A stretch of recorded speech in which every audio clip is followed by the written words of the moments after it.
Ethyne. Sir methane किसमें आएगा? Methane saturated है जिसमें सिंगल बॉन्ड हो।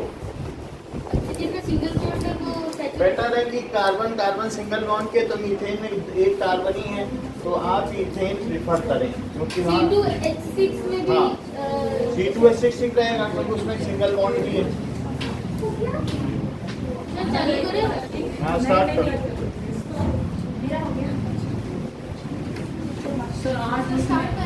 स्टार्ट करो, पढ़ाई भी अब स्टार्ट करो, उसमें टाइम वेस्ट करने का कोई फायदा नहीं है।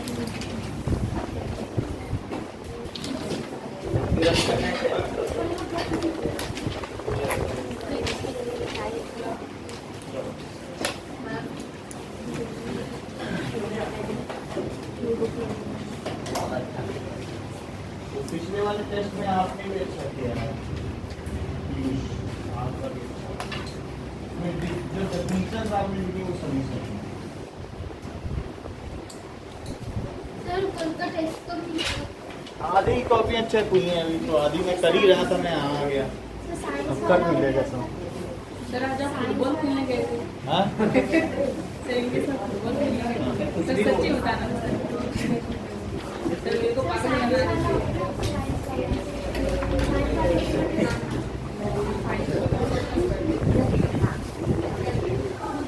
Okay, now keep silence.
ये आप सही बोल रहे हो।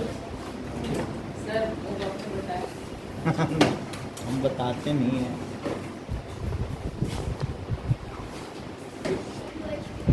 सर सैचुरेटेड लेस रिएक्टिव होता है ना? सर घी किस में आता है? सैचुरेटेड। अरे यार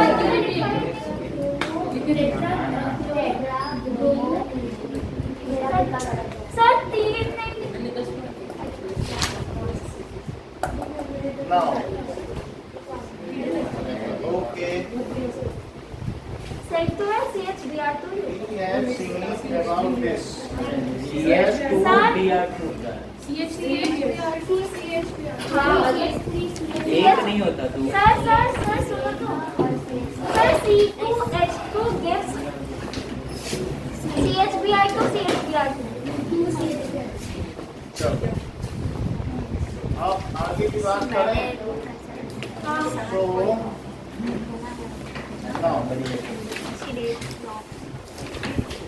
सर ये तो बहुत चीज है।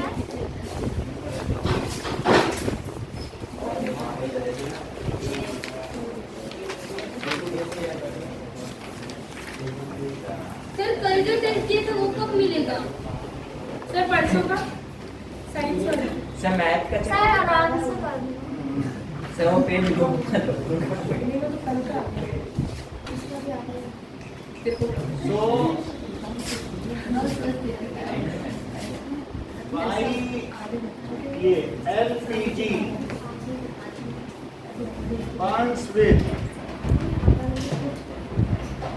green blue flame. Why? because it has low percentage of carbon. Coal initially burns with flame.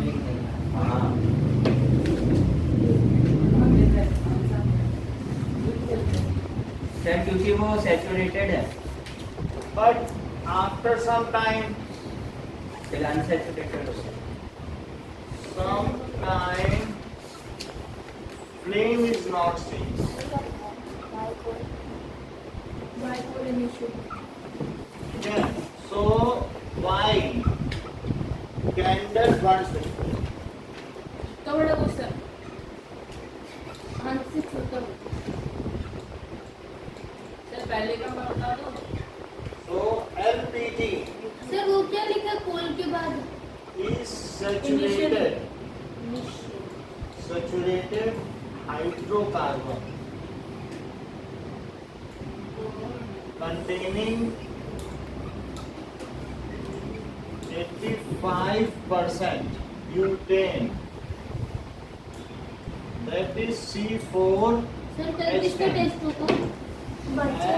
Sir 60-40 बोलते हैं ना ब्यूटेन और propane 60-40 ethane, that is C2H6.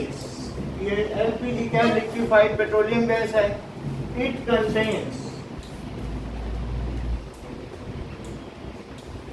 lesser percentage of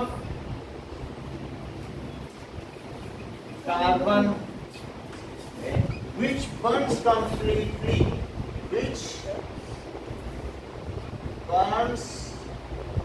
completely, leaving no unburned carbon atom in atmosphere. Unburned carbon atom in atmosphere.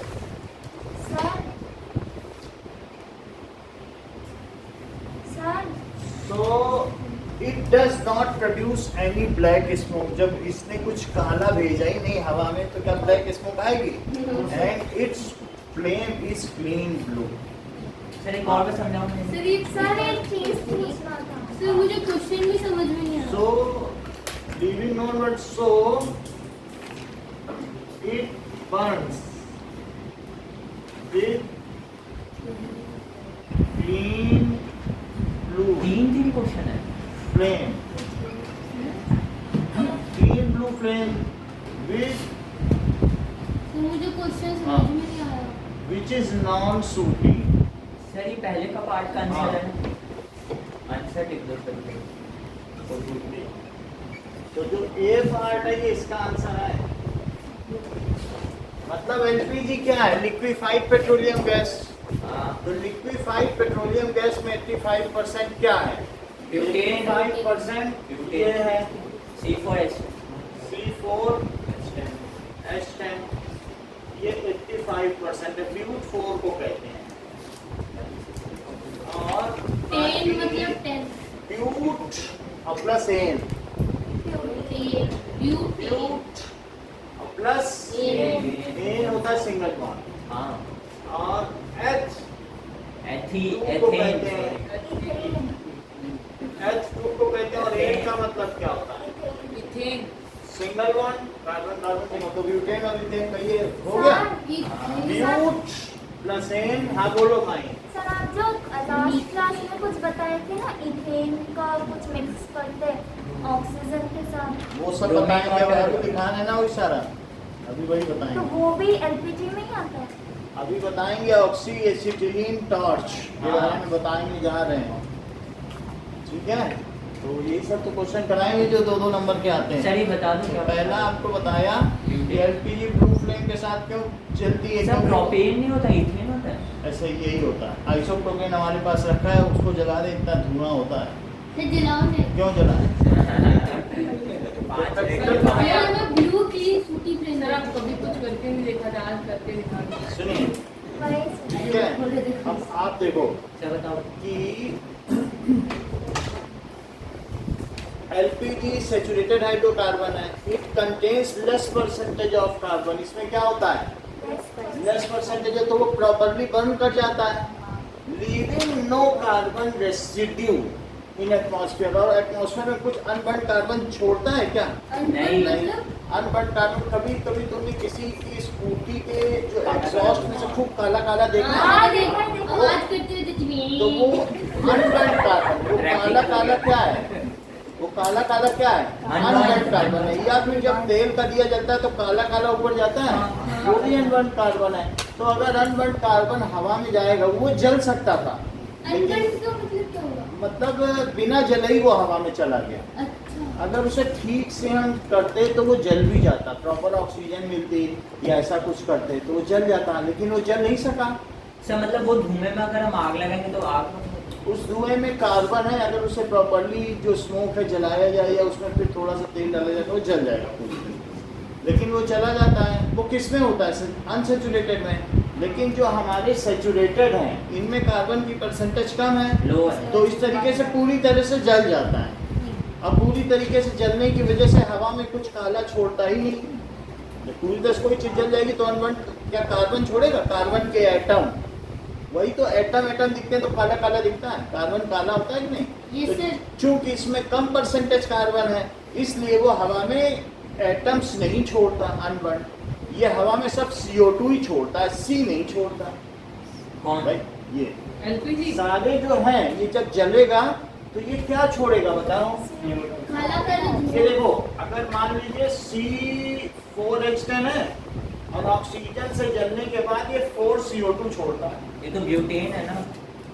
और 5H2O छोड़ेगा, और जो ये चीज है C2H6 वो ऑक्सीजन से जलने के बाद क्या छोड़ेगा? CO2 और साथ में 3H2O। तो कुछ लोग इन सभी केसेस में यही चीज छूटती है। बाकी ऑक्सीजन देखा जा सकता है 4 2 या 8 और 8 5 13, तो 13/2 ये और क्या? 4 + 3 7/2। इसको बैलेंसिंग बोलते हैं। बैलेंसिंग कर इसको लेंगे, बैलेंस। ऑक्सीजन है लेकिन समझ में आ गई बात ना? सर ये लास्ट में वो व्हीकल चलाने से पानी कैसे बन गया? अब ये चीज ठीक कह रहे हैं कि जब हम दूध की बटलोई चढ़ाते हैं गैस उसके में, उन्होंने नीचे- देखा, आप देखो सब कितना, उसके नीचे में सब फिर से। चीज लगी आप देखो जब ये फ्लेम जलती है तो यहाँ कुछ पेपर इकट्ठे हो जाते हैं कि नहीं दूध में बाहर? बाहर में भी जब दूध होता है तो एक हल्के हल्के पेपर्स आ जाते हैं कि नहीं? वो कितना कीन नहीं आते सर, ऑब्जर्वेशन। कुछ भी नहीं आता। सर क्या एक और बताते हैं, जब दूध दूध जलाओगे कभी भी, जब तो दूध या कभी भी कोई भी बर्तन रखोगे तो जब आप वो तो ठंडे में- भगोना रखोगे तो उसमें क्या होगा? ये वाटर वेपर भी क्रिएट होता है। क्या क्या चीज क्रिएट होती है? सिर्फ ये नहीं है कि C4H10 समझो सरफेस पे वाटर वेपर। सरफेस पे और वाटर वेपर। हाँ सर, ठंडे ठंडे पानी बोतल में डाल दे तो बाहर से अरे सर अरे अगर की बात कर से रहे बात हैं। करता रहता ये है। रेड हेयरिंग ज्यादा करता है। तो मैं ये कह रहा हूँ कि जब वो जलती है गैस ब्यूटेन तो उसमें एक तो CO2 एस्केप हो गई हाँ। और जो वाटर है वो बाहर में थोड़ा सा दिखता है और फिर थोड़ी देर में इवेंचुअली वो चला जाता है। जैसे जैसे बर्तन गर्म होने लगता है, शुरू में जब ठंडा बर्तन रखोगे तो वो तुम्हें पार्टिकल दिखेंगे, लेकिन अब बर्तन गर्म होते ही तब थोड़ी ना वाटर ड्रॉपलेट दिखेगी क्योंकि गर्म हो गया बर्तन। सर वो उठ जाएंगे फिर तुरंत ही उसके संपर्क में आते हुए जाएंगे। लेकिन जब नया बर्तन रखोगे तो वे वेपर्स दिखती हैं। बात समझ में आ गई? तो कभी भी जब भी हाइड्रोकार्बन जलता है तो दो चीज बनाता है। क्या क्या चीज बनाता है? एक तो CO2 बनाता है, दूसरा क्या बनाता है? H2O। तो ये इनका कीन ऑब्जर्वेशन था जो उन्होंने पकड़ लिया और हम लोगों की भलाई के लिए बताया। तो अब हम आगे बढ़े। और कभी कभी इससे ये भी सपोज किया जा सकता है कि कुछ जल जाए और कुछ C छोड़ जाए, लेकिन ये ऐसा नहीं करता, अनबर्nt नहीं छोड़ता, पूरे का पूरा जल जाता है। 4 कार्बन थे, 4 जल गया। ये भी कर सकता था कि 3 CO2 जल जाता और 1 C छोड़ देता। अगर ऐसा छोड़ता तो कहा जाता कि ये काला धुआं छोड़ रहा। लेकिन क्या इसने ऐसा किया नो सर। कि 4 में से 2 ही जले और 2 C छोड़ दे? क्यों? क्योंकि इसको थोड़ा परसेंटेज था, आराम से जला। अच्छा ये अनबर्न्ड है। अनबर्न्ड बिना जला जैसे कोई चीज जलाई आपने तो जलने के बाद अगर हवा में जो कार्बन एटम छोड़ दे तो क्या वही सूट कहलाता है? हाँ सर काला काला धुआं। उनकी फ्लेम। अभी देखो तो अब वाई कोल इनिशियली तो कुछ जो इस तरीके से होते हैं। हाँ, तो coal initially burns with flame. Oh, now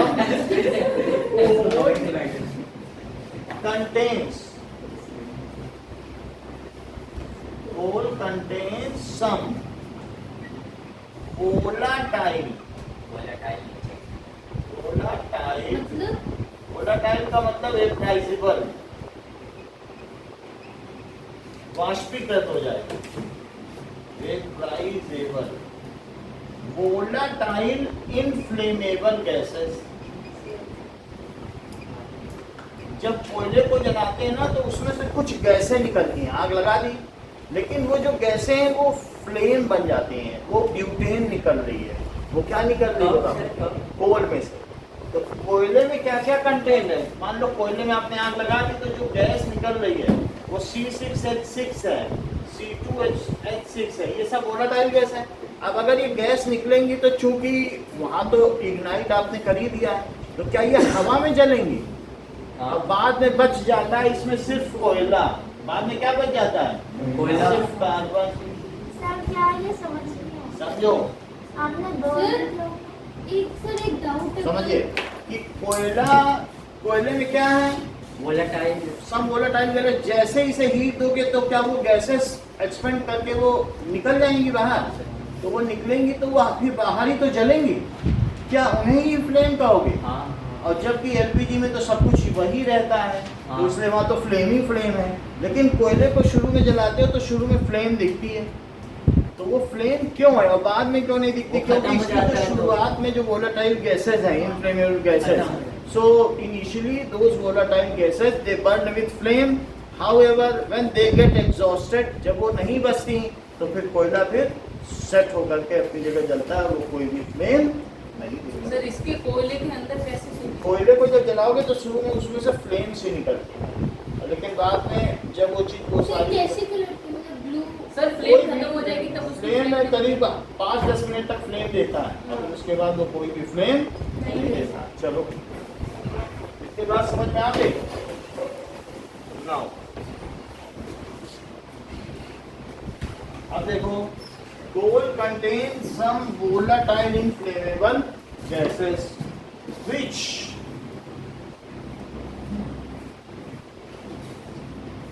burns in air to produce flame। शुरू में वो गैसेस जब हीट करोगे तो बाहर निकल आएंगे कि नहीं? क्या और flame, भाई इसे कोयले को नीचे माचिस की तीली लगाओगे तो वो बाहर निकलेंगे आग लगने पर, produce flame. When these gases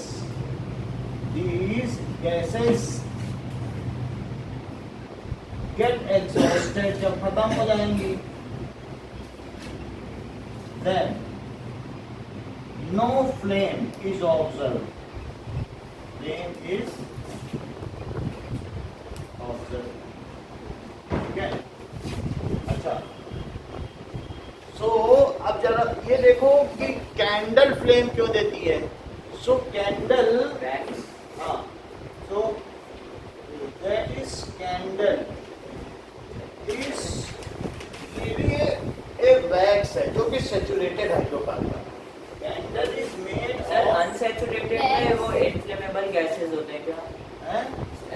volatile जो आपने लिखा है ना वो अनसैचुरेटेड में होता है। अनसैचुरेटेड भी हो सकती है, सैचुरेटेड भी हो सकती है।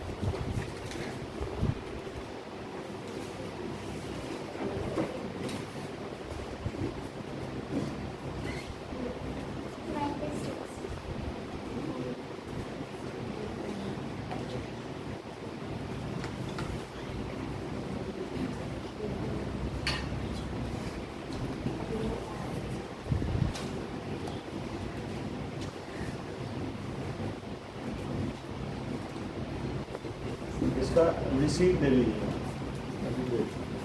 Candle is made of wax, ठीक है,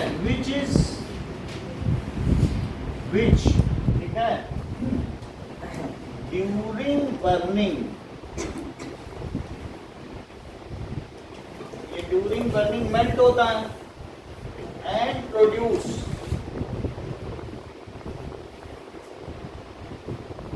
वोलाटाइल, वही चीज है वोलाटाइल इनफ्लेमेबल। इनफ्लेमेबल का मतलब ज्वलनशील होता है क्या?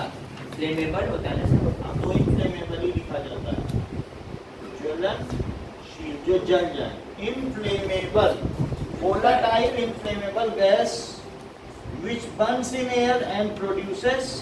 जो कैंडल है उस कैंडल की इस चीज को क्या कहते हैं? विक। विक तो कैंडल की विक जब जलती है तो उसके ऊपर वो सब चढ़ता है वैक्स, हाँ तो तो कम होते रहता है। ठीक है, तो ये ऊपर उस पर चढ़ेगा, फिर उसके बाद में धीरे धीरे वेपराइज हो जाएगा। और सर वो कुछ मतलब ऐसे टेढ़ी करते तो कुछ होता भी है, वो वैक्स ही करता गरम है। गरम। Which हाँ, ये समझ नहीं आया। escapes to atmosphere, अभी बताना, and produce flame। जैसे कि ये विक में क्या होता है, कभी कार्बन फाइबर, ये है सुनो, ये तो कैंडल हाँ हाँ कैंडल में ऐसे जैसे तुम कपड़ा कभी डुबो दो पानी में तो तुम्हारे कपड़े में पानी ऊपर चढ़ जाएगा, हाँ ऐसा सरफेस टेंशन की वजह से होता है, ऐसा पड़ता है। तो कैंडल में भी अगर आग लगा दी तो उसमें धीरे धीरे विक में लिक्विड चढ़ता जाएगा, यस सर। और लिक्विड चढ़ता जाएगा और उससे वो वेपर्स निकालेगा। वहाँ पर कोई भी चीज़ लिक्विड है, गर्म करोगे तो वो क्या वेपर नहीं बनेगी, लेकिन जो वेपर बनी वो खुद ही क्या इनफ्लेमेबल है। इनफ्लेमेबल का मतलब है कैचेस फायर। जैसे हाइड्रोजन गैस है, उसमें आपने जैसे ही माचिस लगाई तो क्या पॉप साउंड आया, तो ऐसे इसने जो गैस निकाली, जो लिक्विड वैक्स था, क्या पहले सॉलिड था, हाँ आग लगाई लिक्विड बना, लिक्विड। विक पे चढ़ा तो वेपर बना, हाँ। लेकिन वो वेपर बनने पर भी अभी भी वो इनफ्लेमेबल है, वो उस आग को पकड़ लेगा और फ्लेम बन के जल जाएगा। तो सर मतलब जो वो सर तभी निकल रहा है वो भी जलता तभी है। जब सर हम कैंडल को ब्लो कर देते हैं और उसमें से थोड़े से वेपर्स निकलते हैं ना, और उसमें अगर हम अगरबत्ती लगा देना तो वो वापस जलता है। हाँ, वो अभी भी वहाँ फ्लेम्स है, अगर तुम हल्का सा तो वो ऊपर भी दिया रखो, में भी होता है। हाँ। तुम थोड़ा सर, वो- ऊपर भी रखो, विक में ना टच करो, खट से आग पकड़ हाँ, जाएगा। सर, inflammable वेपर तो करके उसकी निकालो। flame निकले सर वो उसमें- गैस इनफ्लेमेबल होता है, क्या वो गैस इनफ्लेमेबल होता है। इनफ्लेमेबल है, उस वजह से क्या, जब वो वेपर गया तो वो भी तब भी आग तो पकड़ी। सर कोल में तो नहीं होता। कोल में शुरू में जब आग लगाई, जब उसको खूब हीट मिल गई, हम धुआं देते हैं, खूब हवा क्यों देते हैं, इसको ऑक्सीजन मिले। आप हवा क्यों देते हो या पंखा क्यों लगाते हो, कोल जलाते समय मीटिंग में हवा देते हो कि नहीं, ऑक्सीजन मिलने की वजह से जो ऊपर वेपर जा रही है, ऑक्सीजन ले जा रही है और इग्निशन टेम्परेचर भी ले जा रही है, तो अल्टीमेटली जब वो वोलेटाइल गैसेस निकलती हैं तो धीरे खत्म हो धीरे जाता है। फ्लेम निकलती है, तो वो कोयला जलता है बाद में, पहले तो उसकी फ्लेम ही जलती है। तो सर फिर ये गैस खत्म हो जाता है, थोड़ी सी गैस होती है, इसलिए वो फिर फायर तो फ्लेम शुरू में फ्लेम देता है, बाद में जब वो फ्लेम खत्म हो गई, क्योंकि कुछ ऐसे लिक्विड्स उसमें कोयले में हैं, तो वो क्या होता है कि जब शुरू में जलाते हैं तो वो लिक्विड उड़ जाते हैं और फिर सी बचता है। वैसे कार्बन में इम्प्योरिटी जो कोयला है उसमें नाइट्रोजन और फास्फोरस की भी इम्प्योरिटी होती है, वही बाद में रेसिड्यू के तौर पर बचता है, कोयला बच भी सर जाता है। रेसिड्यू क्यों? रेसिड्यू का मतलब बचा जैसे चारकोल, बचा। फिर वो तुमने चारकोल। लकड़ी जलाई तो कुछ लास्ट में बचा, वो उसका चाय रेसिड्यू है, बना अवशेष। बन गया।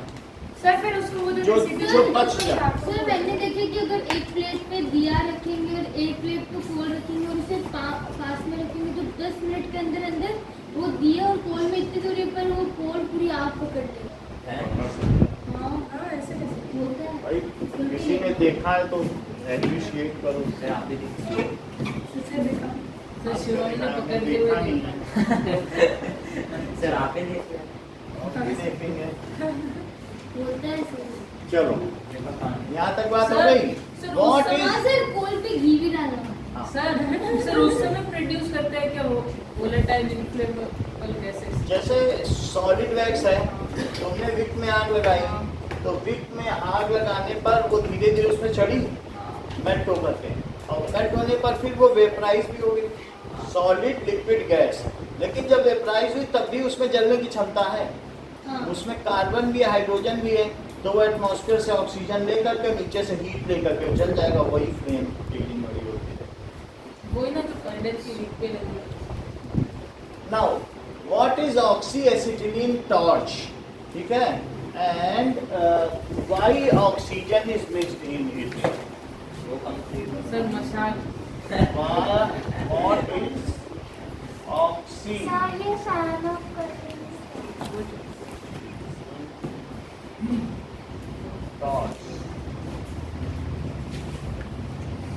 Why is oxyacetylene gas used for welding, कल बताया परसों।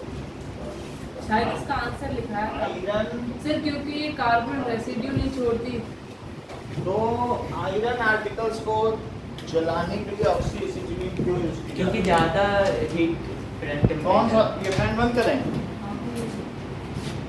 नाउ सुनो, acetylene is C2H2 which contains high percentage of carbon. If it is burned, then it produces lot of black smoke and leaves unburned carbon particle. Acetylene gas तो sir वो होती है ना welding के लिए। तो वो जो है अनबर्न्ड कार्बन पार्टिकल को कहाँ छोड़ देती है? सर अनबर्न्ड हाँ सर अनबर्न्ड कार्बन पार्टिकल को कहाँ छोड़ देती है? सर बहुत at the surface of at the surface of वो सर अंदर कुछ मटेरियल लगता है। वेल्डिंग। अगर मैं उसे अकेले जलाऊं, ये इसका मतलब समझो, सवाल आंसर करो तब। इफ C2H2 इज बर्न्ट आइसोलेटली, अगर इसे अकेले जलाया जाए, विलगित रूप से जलाया किसको जाए सर? C2H2 को, इसमें ऑक्सीजन ना मिलाई जाए सर तो ऑक्सीजन के बिना तो गैस तो ऑक्सीजन ना मिलाई जाए तो हवा से ऑक्सीजन लेगी जो 21% है और जलेगी। तो वो लेकिन ऐसा बोलते हैं करने कि से तुम हवा से क्यों लो, हम नहीं तो कहते हैं। ब्लैक स्मोक प्रोड्यूस करेगी और साथ में सरफेस ऑफ वेल्डिंग में ये क्या देगी, क्या वहां पे भी कालापन छोड़ देगी, तो वो सरफेस मजबूत नहीं होगी। And also it produces yellow flame and does not gain the sufficient high temperature to melt the surface. Yellow flame में इतना आग नहीं होती, इतनी एनर्जी नहीं होती जितने ब्लू में होती है, ठीक है। और सर, ये समझ क्योंकि नहीं वो आ रहा। पूरी तरीके से हाँ, जली नहीं कोई समझ में चीज, नहीं। जैसे काला काला कोई चीज चले, हाँ सर, जैसे तेल का दिया काला काला जलेगा, हाँ। तो आप उसमें देखोगे उसमें उतना इग्निशन टेम्परेचर आ ही नहीं पाएगा, इनकैंडिसेंसी आ ही नहीं पाएगी। तो अब अगर कोई चीज ब्लू फ्लेम हो तो प्योर हो तो उससे वो चीज तुरंत मेल्ट हो जाए। तो सर इसमें ऑक्सीजन लेकिन का क्या है? अभी हमने उसमें ऑक्सीजन नहीं मिलाई है, मैं ये कह रहा हूँ कि अगर अकेले जलाया जाए तो ये येलो फ्लेम देगी, और सर, येलो अकेले फ्लेम देने की कैसे वजह जला से सकते हैं? क्या ये उस आयरन को सर, पिघला अकेले- पाएगी? नहीं, नहीं Yellow पिघला से- पाएगी क्योंकि येलो फ्लेम से नहीं पिघलाया जा सकता है, ये पूरी तरह से जली ही नहीं। हाँ। तो और साथ में कालापन भी छोड़ेगी, तो जिससे वो चीज कच्ची रह जाएगी, खट से टूट जाएगी। कोयले में क्या दाम है? तो हम इन दोनों से ही बचना चाहते हैं कि हमें इग्निशन इसलिए सर टेम्परेचर ऑक्सीजन चाहिए। लाते तो तो वो ऑक्सीजन blue लाते हैं तो पूरी तरीके से जल जाए, और ब्लू फ्लेम भी देती है, जल्दी से इग्निशन उसका जो और मेल्टिंग non-shoot पॉइंट है होती वो है। भी अचीव हो जाता है, और साथ में कोई भी कार्बन रेसिड्यू भी नहीं नहीं रहता। होता। अदरवाइज एसिटिलीन का क्या यूज है? इसको इसीलिए कहा चलो कुछ नहीं यूज हो रहा तो वेल्डिंग में तो यूज करें, नहीं तो हमारे पास इथेन ब्यूटेन की कमी थोड़े ना, ठीक है। लेकिन इथेन ब्यूटेन को हम लोग यूज नहीं करते हैं क्योंकि वो जरा सा इधर उधर हुआ बहुत सेंसिटिव है, तो तुरंत आग पकड़ लेगा सिलेंडर, वहाँ ब्लास्ट हो जाएगा। वेल्डिंग तो सर इसका मतलब यही है, ब्लू फ्लेम के लिए इसको करते हैं। इसको हम किस लिए करते हैं? ब्लू फ्लेम का एसिटिलीन का यूज करते हैं। तो सरफेस ऑफ वेल्डिंग, तो वहां पे कार्बन छोड़ेगी, and also do not produce. Shivan sentence पूरा करो। do not produce that much temperature to Sir, melt the Sir, iron मैं material. So sir we it do add not produce carbon residue. Sufficient sufficient amount of Went right. temperature. For melting. बिल्कुल ठीक बताया। तो do not produce sufficient temperature for melting, so O2 is mixed In it. So that it give blue non-sooty flame sir mixed O2 हो सकता है? and burn mixed in Yeah, added. C2H2 added है या mixed है या added है? acetylene. Now it burns Completely. completely, giving clean blue flames. Burns Blue sooty flame. Sir, without producing residue, carbon giving residue. Blue flame. clean Blue non-sooty Blue. flame. clean लिख दिया, clean blue flame. And do not give carbon residue. Sufficient Amount of to temperature. melt. Sir temperature से किसको? ठीक है. Sufficient temperature to melt. Items to be welded. Okay. इससे डालें आप। अच्छा मैं ठीक करता हूँ.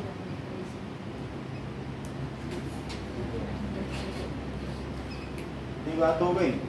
अभी हम इस ठंड का इलाज करते हैं. सर ऐसा करते हो हमारे साइड हवाई ना। वहाँ से नीचे कर दो. इस ठंड को मार डालो. इधर नीचे अब आ जाएगी तो तेरे को जाएगी बुला लो. अब वो आगे रहेगी मेरे घर। चलो. Now, क्वेश्चन पूछा जा रहा है how coal is produced. Our coal is produced. coal is produced. Coal is produced in earth crust with high pressure sir and sufficient में सर temperature. 0.02% हमने आपको ये वाला बताया है. Why do some substance burn with flame and without? Sir coal तो amorphous होता है ना ये वो. देखो. सर ये एक और बार थोड़ा हाँ, दे दें. ठीक है, अब अगला वाला बताने जा रहे हैं. Amorphous या फिर सर ये वाला समझ नहीं amorphous form of carbon. अब देखो, मैंने ये बताया कि अगर C2H2 को जलाया जाता अकेले तो वो क्या करती बताओ. उसके सर, पास तो वो अच्छी सुनो तरह तो जलाए. उसको समझना है ना, तो समझा दो. तो C2H2 को अकेले जलाया जाता तो C2H2 में बहुत परसेंटेज ऑफ कार्बन है, तो वो थोड़ा जल पाता. बहुत है और भाई ये क्योंकि 2H पे 2C है और इसमें 6H पे 2C है, तो इसमें ज़्यादा परसेंटेज है कि नहीं. तो ऐसी स्थिति में ये पूरा जल भी ना पाता और हवा में क्या छोड़ता, कार्बन रेसिड्यू छोड़ता. वो उसी सरफेस पे जाके गिरता जिसे हमें वेल्ड करना है. और जो जिस सरफेस पर यानी जहाँ पर हम फ्लेम लगाना है, फ्लेम होती है कि नहीं, कि वो एक फ्लेम होती दिखाते हैं, वो फ्लेम गिरती है कि नहीं. एक हाँ. उसमें से एरो होता है, नोजल होता है, उसमें से फ्लेम निकलती है. तो फिर वहाँ पे वो दोनों सरफेस रख देते हैं, जुड़ जाती है. तो लेकिन वहाँ पर अगर काला काला छोड़ेगा तो क्या जुड़ पाएगी, और येलो फ्लेम छोड़ेगा क्योंकि पूरी तरीके से जला ही नहीं, तो वो हाई टेम्परेचर वो गेन ही नहीं कर पाया. तो ऐसी स्थिति में वो सरफेस जो जोड़ी वो कच्ची रह जाए और वो खट से फिर टूट जाएगी. तो हमको वहाँ कोई कार्बन रेसिड्यू नहीं छोड़ना है, सिर्फ उसे मेल्ट कराना है. तो हमने उसमें ऑक्सीजन मिला दिया जिससे कि पूरी तरीके से भले ही इसमें रिच कार्बन एंटिटी हो लेकिन सब अच्छी तरह जल जाए. हमने कार्बन उसमें ऑक्सीजन दी है. So now when we add oxygen in it, then it burns completely, leaving no carbon residue and attains a blue flame, which is required melting point, that is 1500 degree Celsius of iron article. तो वो temperature भी gain हो जाता है, carbon भी वहाँ नहीं बचता और आसानी से मजबूती से वो जोड़ बन जाता है. बोलो, बात समझ में आई. अब देखिए, मतलब इसको सैचुरेटेड कर देते हैं ना. सैचुरेटेड नहीं, अनसैचुरेटेड. सैचुरेट थोड़ी ना कर सकते हो ऑक्सीजन को, उसके बीच में तो बॉन्ड है ही है. अब देखो, formation of how coal and petroleum are made.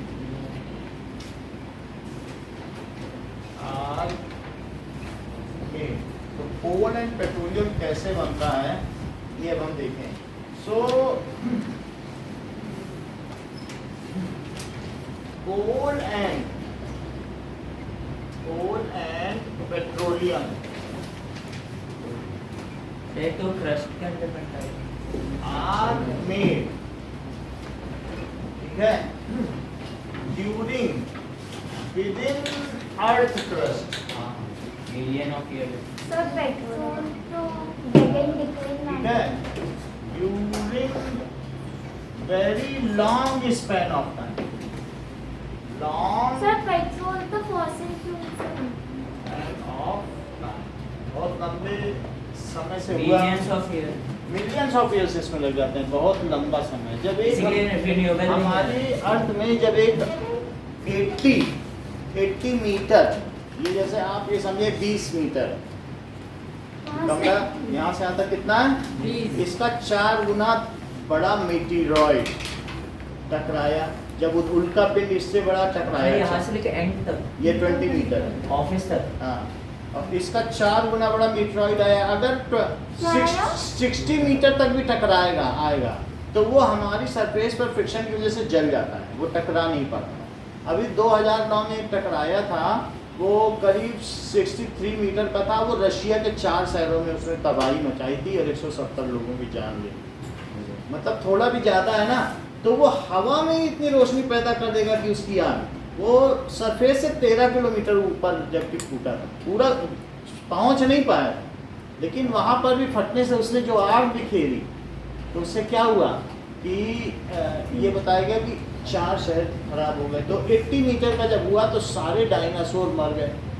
और जो समझ में आई बात, 80 मीटर का था, और कुछ ऐसे भी टकराए जो पानी में टकराए, हाँ, तो वो पानी पानी सूख गया। ऊपर आ गया और जमीन का जो वेजिटेशन था वो सारा का सारा सुनामी। और जो डूब गया, कॉन्टिनेंट एक भी तरीके बने का उससे। सुनामी भी बन गया। और फिर भी जो एक तरफ मीटेरॉइड टकराया तो उस अर्थ क्रस्ट के दूसरी तरफ भूकंप आया, वहां और तो सीधे ही मर बड़ी गए, बड़ी ऐसे जहाँ पर पहाड़ टाइप टकराया बने। वहाँ के डायनासोर सीधे मर गए। और जो दूसरी तरफ भूकंप आया उसकी वजह से जो हमारी सिंगल टेक्टोनिक प्लेट थी वो हाँ। कई खंडों में टूट गई, 7 भागों में विभाजित हो गई, जिसमें एक गोंडवाना लैंड भी है जिससे भारत बना हुआ है। और साथ ही साथ में जो डायनासोर बच भी गए छोटे थे वो भूखमरी के मारे मारे गए। तो इस तरीके से पूरी तरीके से वो एक्सटिंक्ट हो गए। और जब वो दब गए, किस में दब गए? सी बेड में। कहाँ दब गए? सी बेड में वो दब गए। और जो ट्रीज थे उनके ऊपर पहाड़ गिरे, कुछ आया, भूकंप आया, क्योंकि बहुत माउंटेन थे तो वो मिट्टी में दब गए। तो वो हीट और प्रेशर की वजह से ऐसे टाइम पे क्या हुआ, बहुत हीट भी डेवलप हुई, और जो बहुत लॉन्ग टाइम में हीट और प्रेशर की वजह से वो सारे कोल बन गए, हाँ, बड़े बड़े जंगल। और जो बड़े बड़े मैमथ थे, कौन? डायनासोरिया ऑर्गेनिज्म, वो सब पेट्रोलियम, एलिफेंट जैसे। वो सब क्या बन गए? पेट्रोलियम। तो दोनों का इस तरीके से जन्म। सर वापस समझ में आ गई बात कि डायनासोर से पेट्रोलियम, पेट्रोलियम का मतलब क्या है कि सी बेड में, सर, सी बेड क्या होता है? अरे सी बेड में एक ये रॉक है, उनके ऊपर धीरे धीरे मिट्टी जम गई, तो मिट्टी जो जमी उसे क्या कहेंगे? रॉक। और रॉक को ड्रिल करो, तो ड्रिल करने पर यहाँ पर जो Bedrock। ये क्रूड ऑयल है, क्रूड ऑयल कच्चा तेल कहलाता है, क्रूड ऑयल। हाँ। और उसके ऊपर सीएनजी है जो नेचुरल गैस है, कंप्रेस्ड नेचुरल गैस, वो भी इसी रॉक के ऊपर रह गई। हाँ, अब पेट्रोलियम का क्या मतलब होता सर है? इसमें जो पेट्रो और प्लस ओलियम, तो रॉक प्लस ऑयल। सर जो फिशेस तो मर जब जाती हैं रॉक को तो- हम ड्रिल करते हैं, तो जब इसको ड्रिल करते हैं तो सबसे पहले ड्रिल करने पर जो बाहर आता है वो सीएनजी आता है। क्या होता है? गैस सीएनजी गैस है, जो मीथेन है। तो इसको सब जगह भेजी जाती है, और सब जगह जो सीएनजी की ऑटो चल रही है वो चलाई दिल्ली जाती है। में सब जगह सीएनजी चल रही सर, है। CNG से बसें भी चलती हैं। वो तो मीथेन है। मीथेन जैसे बना नहीं सकते। जब क्या होता है कि कहीं पर डैम बनाए जाते हैं तो बहुत सारा वेजिटेशन वहाँ दब जाता है, हाँ। और जो वेजिटेशन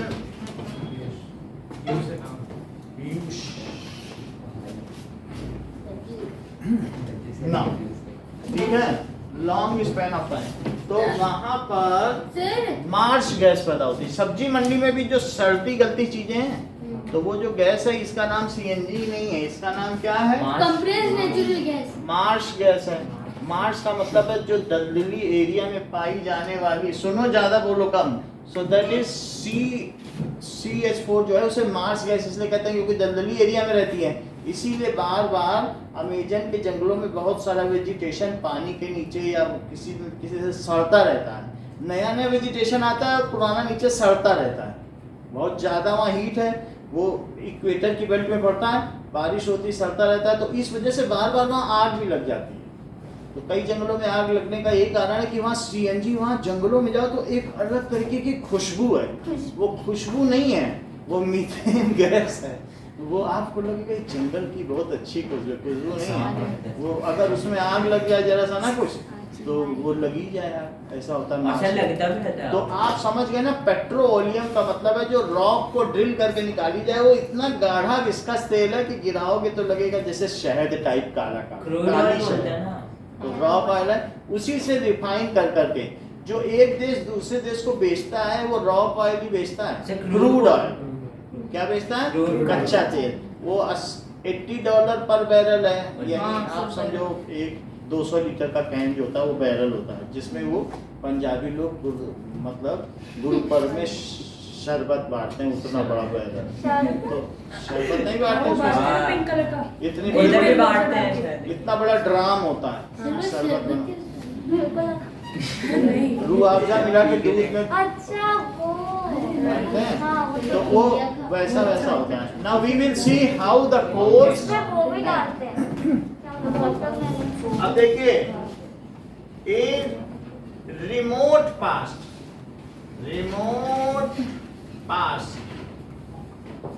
पीरियड, ठीक है। मैनी फॉरेस्ट, जो भी फॉरेस्ट थे से टी से से होगा ना। फर्स्ट का मतलब बड़ी, क्या है? बहुत एक है पहले। रिसेंट पास्ट, एक है रिमोट बहुत पास्ट, पहले। जब बहुत डायनासोर, पहले। हाँ, उसके बीच में कुछ है ही नहीं। सर कहते हैं ना 2-3 बूंद जो भी होती है पेट्रोलियम की, वो 1000 साल तक। ये देख लो। जब सो मैं यही लिखने जा रहा हूँ जो आप बोल रहे हैं। Many forest were buried under ground, buried हो गए हाँ। Under earth bed. Sir many के बाद आपने वो कॉमन लगाया। Many forest were buried under ground, ठीक है, due to high pressure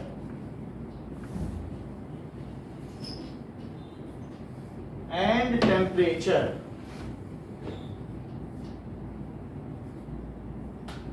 These were converted sir remote past क्या होता है? बहुत पहले। एक होता है रिसेंट पास्ट, जिसको तुम कह सकते हो प्री हिस्टोरिक पीरियड। एक होता है जिसका इतिहास तुम जानते हो, इतिहास है तुम 2000 साल तक का जानते हो, 2022 चल ही रहा है, तो कहते हो भाई हम इतने तक का जानते हो।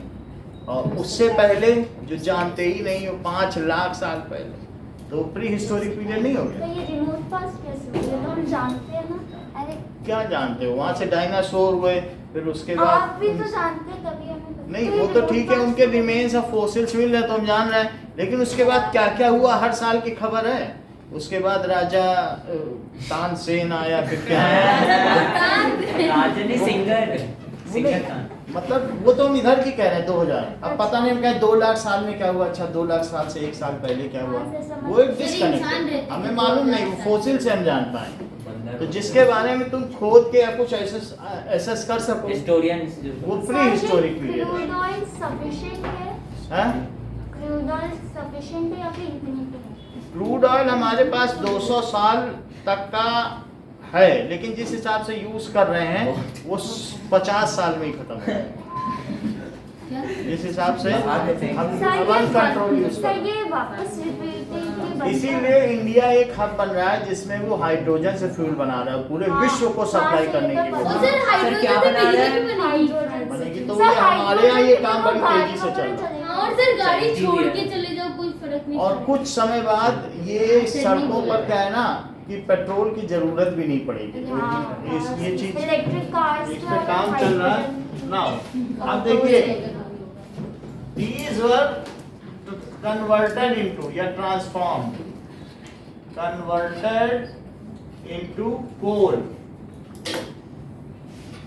हो गया। while जो मैमथ एनिमल्स थे, एनिमल्स वो सब कहाँ चले गए? एनिमल्स रिवर के रास्ते वर, ठीक है, सब मर्ज्ड इन सी बेड। ये वो भी कह सकते हो बरीड, वो भी दफन हो गए, buried in sea bed, and by passage of time rocks were deposited over them. उनके ऊपर रॉक फॉर्म हो गई. Passage of time sir passage of time कितना मतलब टाइम समय के बीते बीते जो उनके ऊपर क्या हो गई, rock is form over them and they remain undecompose. क्योंकि पानी में कीचड़ में कोई चीज चली जाए ना तो डिकम्पोज नहीं हो सकती. कीचड़ में आदमी चला जाए तो वो वैसे ही रहेगा, डिकम्पोज नहीं हो पाएगा. समझ आए? ऑक्सीजन मिलनी चाहिए, बैक्टीरिया ही नहीं जा सकते कीचड़ के अंदर. मड में कीचड़ में जा सकते हैं बैक्टीरिया, जिंदा ही नहीं पाएंगे. सो ये भी अनडिकम्पोज फॉर्म है फॉसिल्स की. यानी जो पहले के ऑर्गेनिज्म है, ट्री भी तो ऑर्गेनिज्म होते हैं, उसकी अनडिकम्पोज फॉर्म है तो वो फ्यूल बनी. और ये एनिमल्स की अनडिकम्पोज फॉर्म है, पेट्रोलियम तो ये भी फ्यूल. सो सब वो कोल बनी ना, वो coal. Now it is form. ये क्या है? Petroleum. As it is converted into petroleum. That is petro plus oleum, rock oil जैसे हमने लिखा है. So undecomposed form of prehistoric organisms buried underground or seabed. Seabed. Seabed is called coal. Sir coal तो ऊपर लिखा दिया ना, converted into coal. Petroleum respectively. क्या These are called fossil fuels. सर एक और बताओ ना, फॉरेस्ट क्या बना और एनिमल्स क्या? Fossil fuels. जो पेड़ दब गए उससे कोयला बना. तो सर इसमें तो आपने फ्यू कोल भी लिख दिया ना. हाँ दोनों लिख दिया. Undecomposed form of prehistoric organism, जो जमीन के नीचे दब गए. हाँ तो जमीन के नीचे दब गए तो वो क्या बने? कोल. और जो सी बेड में दब गए वो क्या बने? पेट्रोलियम. मतलब कोल के फॉरेस्ट वाले भी और ये भी दोनों को एक साथ दिखा दिया. और इनको क्या कहते हैं? जीवाश्म ईंधन. फॉसिल को क्या कहते हैं बताओ? जीवांश ईंधन. जीवाश्म ईंधन. अच्छा मतलब जीरो का सर जो अंश फॉसिल बचा हुआ है फॉसिल फ्यूल्स कहलाते हैं कि नहीं? हाँ so sir. These are limited in quantity. They are ये ऐसा non-renewable. नहीं है कि अनलिमिटेड है, नॉन नॉन रिन्यूएबल है. सर 1000 साल लगते हैं इन्हें बनने में. अरे नहीं, बिलियंस ऑफ ईयर. लाखों साल लग गए. Million billion trillion zillion zillion year लग गए. ये क्या बोला सर आपने? मतलब कितने साल लगे होंगे. Million trillion. मिलियन क्या होता है? 10 to the power 6. हाँ सर मतलब कि अरे सर अभी अरे कई साल बाद लोग पेट्रोलियम नहीं देख पाएंगे. सर फिर रेड हियरिंग हो जाएगी.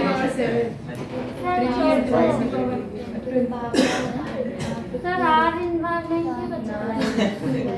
सर रेड हियरिंग हो जाएगी. पता होना चाहिए ना बिलियन क्या है. बिलियन तो पता है सर सर. इसको 100 करोड़ नहीं, equal to 1 मिलियन billion. होता है 7 करोड़ और बिलियन होता है 7000 करोड़. चल एक- अब देखें. ऐसी बात कर Now, मैं पाउंड्स पे जाऊंगा. chain, branch and ring.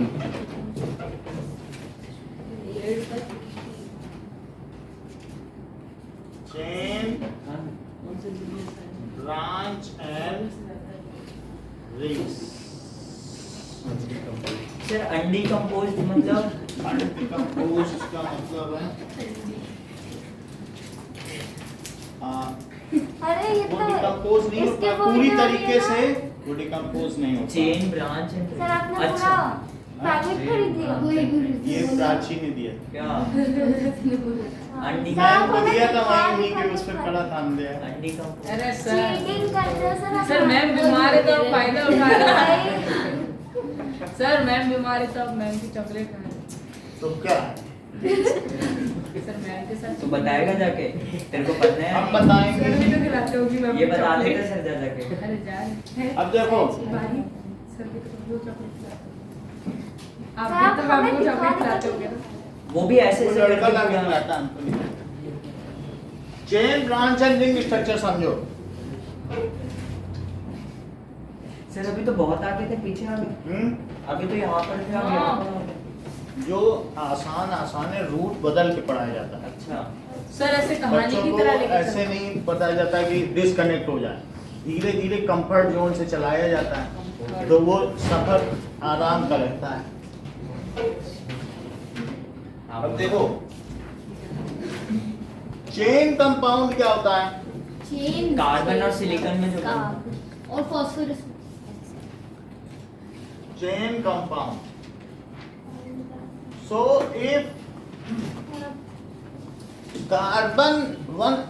any carbon atom is attached with two other carbon atoms and terminal carbon atoms are attached with one carbon atom. समझ में नहीं आया If each carbon atom is attached with two other carbon atoms chain and terminal carbon atom,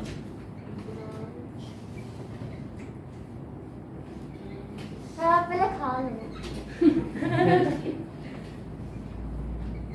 लिख तो रहा हूं ना, लिखो attached with सर आपकी आवाज बदल गई। one carbon atom। चॉकलेट खा सर ध्यान से अगर कोई तो वो कच्चा आम है ना, उसमें चटनी होती है। कुछ भी। सर आपको इतनी पेट दुख पसंद रहा आ है गई। सर। हरी चटनी में जाती इसके साथ तो डुबो डुबो। देखो क्या लॉजिक। देखो हाँ हर कार्बन कितने से अटैच है? एक दो। दो और टर्मिनल जो सीमांत कार्बन एटम है वो एक से। सर दोबारा बताना। ईच कार्बन इज हाँ attach with attached to with two carbon atom, हाँ। जो लीनियर का हाँ। चेन कंपाउंड का डेफिनेशन है। एंड टर्मिनल वाले टर्मिनल मतलब टर्मिनल। लास्ट के दो एंड जैसे कहते हैं नहीं मुंबई टर्मिनल, वहाँ ट्रेन अंत में रुकती हाँ, है सर। फिर उसके आगे न जाए तो टर्मिनल कहते हैं। बात समझ में आ गई? सर नहीं आएगा बोला तो ऐसे बोलो क्या लिखा है, इतना तो बोल दो तो समझा भी दें। Sir in each C atom is attached to other C atom दो से है अटैच की नहीं? हाँ। और टर्मिनल वाला एक से। ओ हाँ सर टर्मिनल पर आप तू भी भूल गया, पहले तो पता था। टर्मिनल वाला एक से और बीच वाले दो से। हाँ सर अगर सब लोग हाथ पकड़े हो तो आखिरी आदमी एक से हाथ पकड़ेगा और बीच वाला दो से। हाँ सर क्या ये भी चेन कंपाउंड है? हाँ ये भी चेन कंपाउंड है। हाँ हाँ ये चलिए हाँ हाँ हाँ सारे ही हैं। अब इनको हम हाइड्रोजन से क्या करते हैं? लिंक लिंक कर दें। तो ये सर ब्रांच हो जाएंगी है ना सर। ब्रांच थोड़ी है, कार्बन पे कार्बन लगे तो ब्रांच बनती है। अभी हम कार्बन देखा जाता है, हाइड्रोजन थोड़ी देखी जाती है। ओ सर सारे तो मतलब ये सारे कार्बन के हैं तो कार्बन की चेन है। फ्लोरीन कार्बन की रिंग है। रिंग रिंग कुछ नहीं है। वो स्फीयर को तुम रिंग बोलोगे तो हम क्या कर पाएंगे? रिंग होती है एक प्लेनर सरफेस, तुम स्फीयर को कह रहे हो रिंग होती है, हम हाथ में पहनेंगे।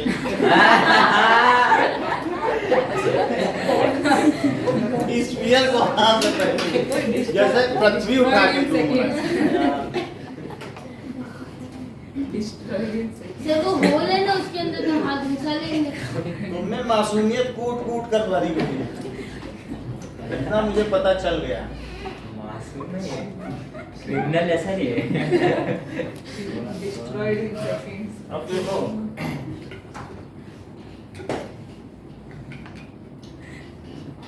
अरे तो मार और अब मैं नहीं कर रहा। कितना सब सर, इसको पीछे भेज दो। फर्क नहीं पड़ता, हाँ? चाहे सिंगल हो या डबल हो ट्रिपल हो, बॉन्ड का फर्क नहीं पड़ता। बॉन्ड का फर्क नहीं पड़ता। ये क्या है बताइए? 1 2 3 4 है। पेंटेन। पेंटेन है। लिखो। हाँ? पहला लेटर कैसा लिखोगे? पेंटेन। कैपिटल। और ये नेम कैसा है? Pentane. IUPAC। International union of pure and applied chemistry. Pure and applied हो गया भाई। Of pure and applied sir ये एल्कीन ये सब भी तो देता है ना, ऐसा कुछ नहीं। केमिस्ट्री। तो ये सब चेन है, एक कार्बन एक से जुड़ा है। अच्छा अब बताओ, तुम्हें अपने इस दोस्त के घर जाना है, ये जो डबल बॉन्ड होते हैं क्या वो Pentene। फंक्शनल ग्रुप हुए हैं? वो एक्टिव हाँ, सेंटर्स हैं। हाँ। और ट्रिपल बॉन्ड भी एक्टिव सेंटर्स हाँ। हैं। तो डबल और ट्रिपल बॉन्ड क्या होते हैं? Active functional group. हाँ। क्या कहते हैं इनको? Functional। या कहीं OH लग जाए तो अल्कोहल है, वो भी फंक्शनल ग्रुप हाँ। है। COOH लग जाए, कार्बन क्या है? कैसे? Cl लग जाए तो फंक्शनल ग्रुप है। तो जो एक्स्ट्रा लग जाए, C और H के अलावा जो एक्स्ट्रा लग जाए उसे क्या कहते हैं? Functional group. और डबल और ट्रिपल बॉन्ड को तो रिएक्टिव जानते ही, ऑलिफिन्स, तो ये भी हाँ। फंक्शनल ग्रुप है क्या? तो अगर तुम्हें यहाँ पहुंचना हो, सर ये सेकेंडरी फंक्शनल। फंक्शनल ग्रुप ही बोलो, सेकेंडरी कंटिन्यू नहीं होता। अब ये देखो, तुम इधर से जाना पसंद करोगे कि इधर से? इधर से इस तरफ से, इस तरफ से। जिधर से छोटा रास्ता पड़ेगा। हाँ। और उसके घर में 2 दरवाजे हैं One, डबल two, बॉन्ड में, तो पहला दरवाजा खटखटाना पसंद करोगे कि दूसरा? पहला दूसरा। पहला सॉरी पहला। क्योंकि जो नजदीक होगा वही खटखटाओगे। तो जब नेमिंग करो किसी कार्बन कंपाउंड की, तो जिधर से फंक्शनल ग्रुप पास पड़ता हो वहाँ से नेमिंग उधर से करो।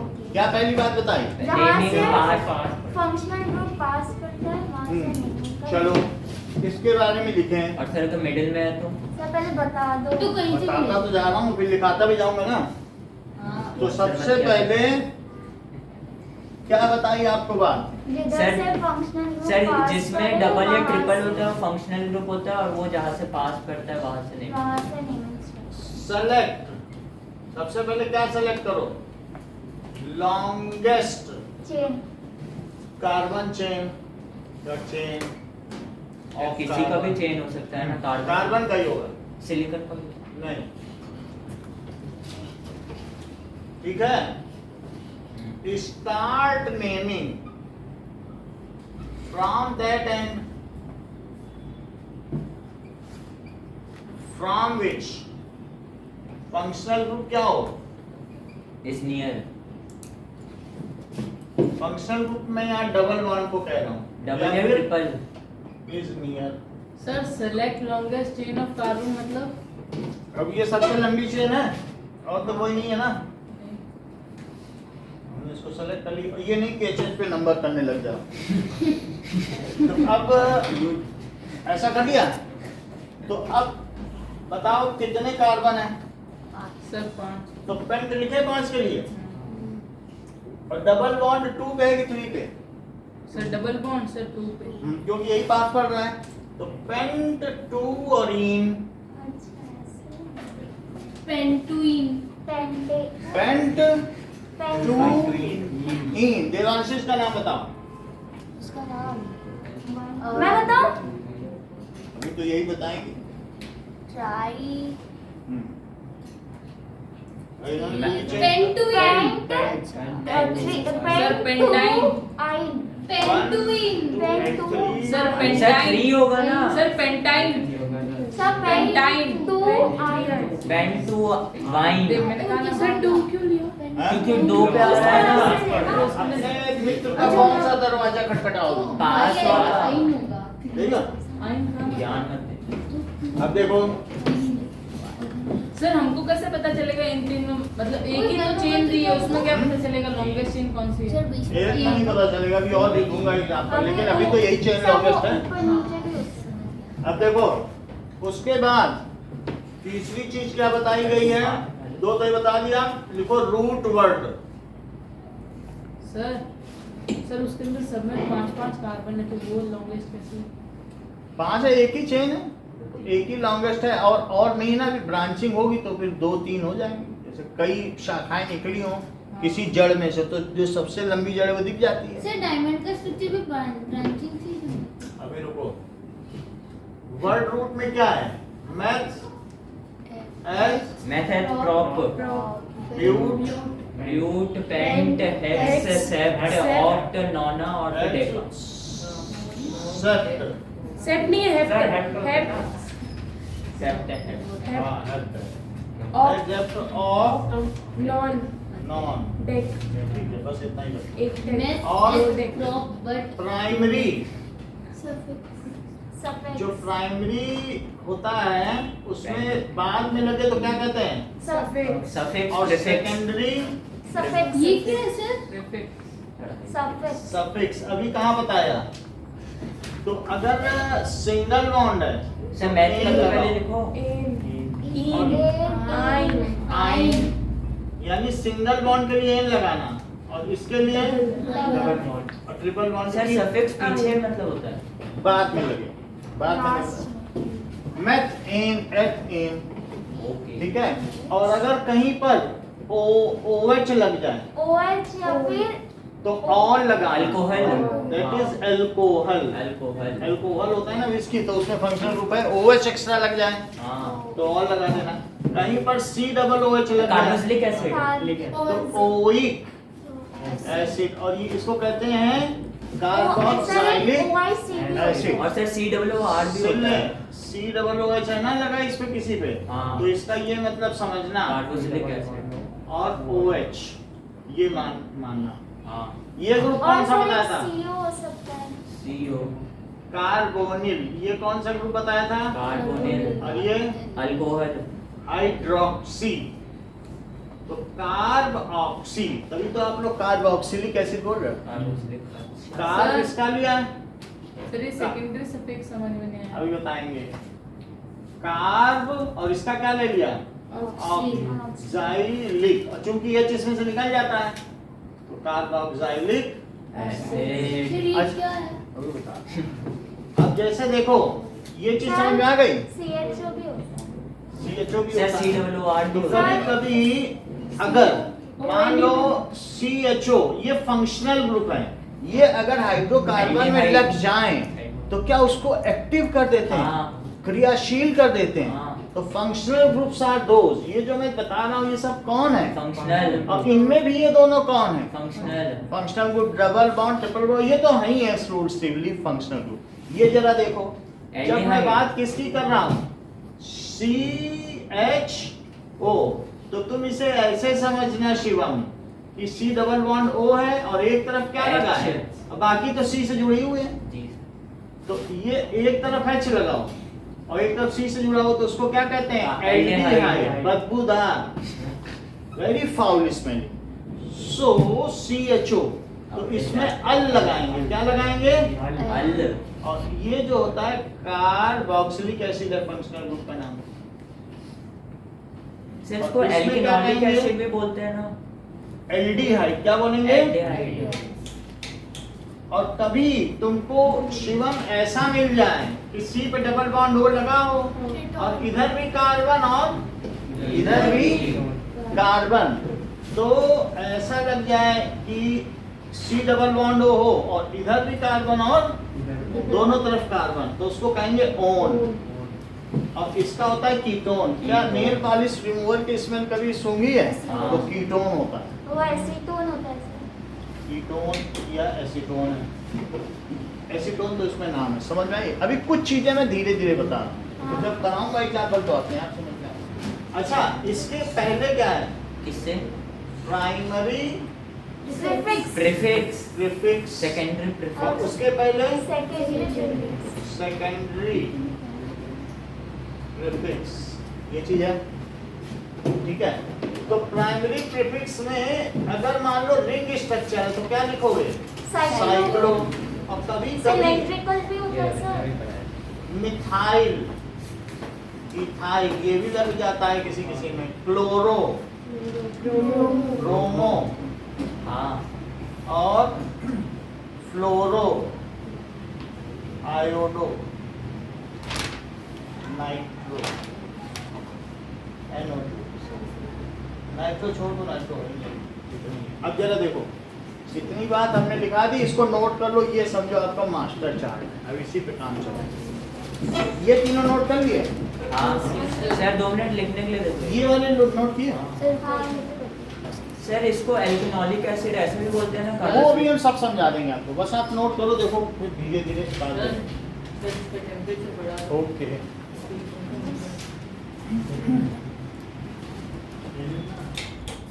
टेम्परेचर बढ़ा है? तो ठंडा पड़।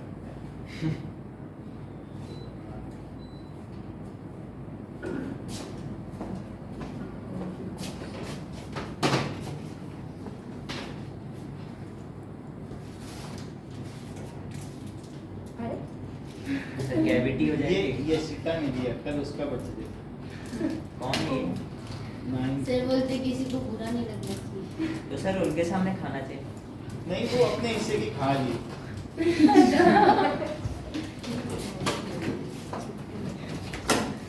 इसलिए तो मैं बोलता हूँ कि उधर भी रख के आओ। उधर जब क्लास लेते थे तो 2 हो जाती है ना।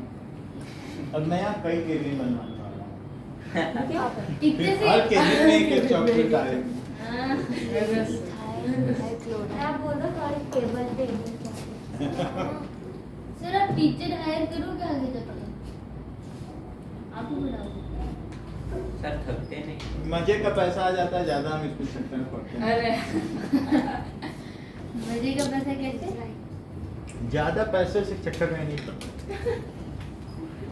हमें थोड़े बच्चे चाहिए कि मेरा मन लगा है। सर बच्चे तो तुम लोगों से बातचीत हो जाती है। अब रिटायरमेंट के बाद क्या करें? घर बैठ के कुछ करना है, इसलिए चाहे पढ़ाते रहो। असली काम हमारा वो जो स्पिरिचुअल डिस्कोर्स है वही है। क्या? पढ़ाना। वो जो आध्यात्मिक प्रवचन देते हैं ना कैलिफोर्निया में, हरिद्वार में। सर आप बाबा बनते हो ये क्लास वो मेन है। गीता पे प्रवचन है। आपके वीडियोस भी देखे थे। सर मैंने कल टीवी देख रही थी और कल रिकमेंडेशन में आपके वो गीता के प्रवचन हाँ आए। मुझे हर दिन आता है। ऐसा भी था? हाँ रिकमेंडेशन क्योंकि हमने सब्सक्राइब करके रखा। हाँ हाँ अच्छा। मैंने भी सब्सक्राइब सर आप वो प्राइवेट से हटा दो, हाँ? प्राइवेट से हटा दो। नहीं सर रखो प्राइवेट में। हाँ सर, जब तक कोई पैसा नहीं दे तब तक हाँ। उसको हटाना मत। 3000 से ऊपर हो गए, हटा देंगे तो बहुत कुछ देखेंगे। 3000 से ऊपर सब्सक्राइबर हो गए? नहीं कि वीडियोस सर सब्सक्राइबर कितने हैं? तो इसलिए इसलिए पैसा आता है यूट्यूब से। खोला नहीं ना हमने उसको अंदर। अगर एक साल में 1K सब्सक्राइबर हो जाए और 4000 घंटे वॉच टाइम हो जाए तो आते हैं। तो एक साल के अंदर अंदर चैनल खुले। ऐसा कुछ नहीं है। 1000 सब्सक्राइबर सर, हो गए और देख लिया? अब चलो, सर 2 सर मिनट अब देखो। अरे तो लिख नाउ। ले। साइड वाला सर हटा दो, चेन ब्रांच है। अब तो ये देखिए, अच्छी सर ये भी टेबल ही बना दिया। डॉक्टर हमारा खास है। ये अब हम देखेंगे सर ये टेबल चेन से कंपाउंड आपने देख लिया। जी हाँ। सर। तो बस इतना ही था। सुनो, अब आगे देखो ब्रांच स्ट्रक्चर क्या है। सर ऐसे ऐसे ऊपर। सर ये टेबल समझ में नहीं है। अभी जो मुझे छोड़ो, सी ऊपर नीचे भी रख लिखवाइए ना। Branched carbon compound, carbon. Sir वो चेन कार्बन कंपाउंड था क्या? हाँ वो चेन कार्बन कंपाउंड था और ये ब्रांच है। तो अपनी बुक का 4.8 फिगर देखो, पेज नंबर। पेज नंबर दिख गया, 65। तो उसमें क्या एक कार्बन कितने से जुड़ा है? ये कार्बन का स्केलेटन कहलाता है। और एक में क्या दिखा? एक में चेन थी, हाँ चेन थी। लेकिन इसमें तो एक ब्रांच है। एक दो से नहीं जुड़ा है। सो इफ, ठीक है, few carbon atoms are attached with 3 और 4 कार्बन एटम्स, तो उसे ब्रांच स्ट्रक्चर कहते हैं। जैसे ये देखो, ये एक स्ट्रक्चर है और इसमें ये इधर भी C से जुड़ जाए, इधर भी C से जुड़ जाए, तो क्या ब्रांच निकल आए? ब्रांच हो तो गया। क्या ये कार्बन 4 से जुड़ा। 4 से जुड़ा तो इसे कहेंगे 4 डिग्री का 4 कार्बन। 4 डिग्री। हाँ, जो 3 से जुड़ा है उसे, 3 डिग्री। और जो 2 से जुड़ा है, 2 डिग्री। और जो 1 से जुड़ा है, 3 डिग्री। ये चीज। 4 तरीके के होते हैं, primary carbon atom, secondary carbon atom, ठीक है, tertiary carbon atom and quaternary carbon atom. Tertiary तक ही पता है। प्राइमरी किसे कहते हैं? तो जिसमें 1 कार्बन प्राइमरी कार्बन एटम का मतलब है 1 डिग्री। वो कितने से जुड़ा होता है? 1 डिग्री वाला कितने से जुड़ा है? एक 2 डिग्री वाला कितने से जुड़ा है? दो तो सेकेंडरी कार्बन एटम 2 से जुड़ा है। 2 डिग्री, और टर्शियरी तृतीयक टर्शियरी 3 या उससे ज्यादा। और चतुर्थक चतुर्थ 4 क्वार्टरनरी तो फिर 4। और फिर पेंटरनरी। नहीं, 5 की वैलेंसी नहीं होती, बच्चों को धोखा मत दो। अब देखिए, now if in branched carbon compound few carbon atoms are tertiary or quaternary. In branched carbon compounds, few carbon atoms are tertiary primary Are primary secondary attached to either 3 or 4 carbon atoms। बोलो, बात समझ में आ गई? ये skeleton, इसमें भी हमने पूरा नहीं किया। तो मतलब कार्बन का जो ये स्ट्रक्चर उसको स्केलेटन कहते हैं। अगर हाइड्रोजन नहीं लगाई, देखो लिखा है उसमें स्केलेटन, ओनली सिर्फ कार्बन होना चाहिए। देखो लिखा है 4.8 फिगर नहीं देख रहे, स्केलेटन लिखा है। जब अच्छा ना लगाओगे तो क्या, जैसे ढांचा है और तुम्हारे ऊपर स्किन ना चढ़ी हो तो फिर स्केलेटन नहीं कहा जाए। अब ये देखो, ये मुझे बताओ कि कितनी बात समझ आ गई? ये मुझे बताइए, एल्केन, हाँ एल्केन का जो फार्मूला होता है, अगर CnH2n+2 CH4 कर दूं तो इसका क्या नाम पड़ेगा? किसका? तो इसका तरीका होता है लिखने का। मीथेन। मेथ एक कार्बन है और इन लगा, हाँ। मीथेन, मीथेन और एक कार्बन इसमें से एक हाइड्रोजन हटा लो मिथाइल।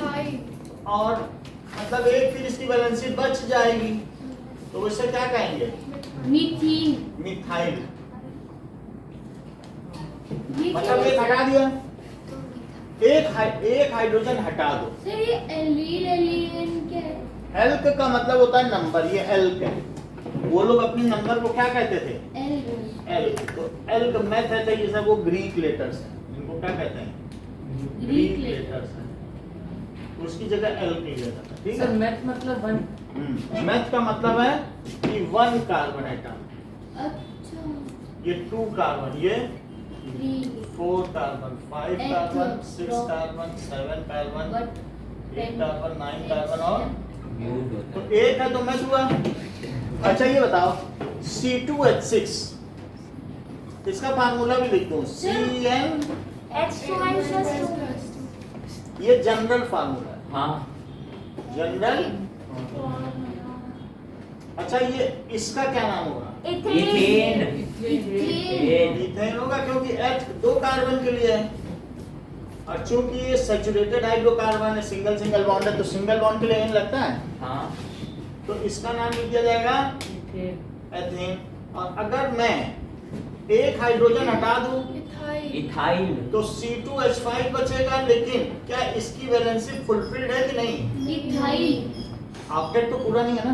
भाई, तब तो ये सर एक जगह डबल बॉन्ड बना सकते नहीं बनाएगा नहीं, ये जाके किसी से जुड़ जाएगा।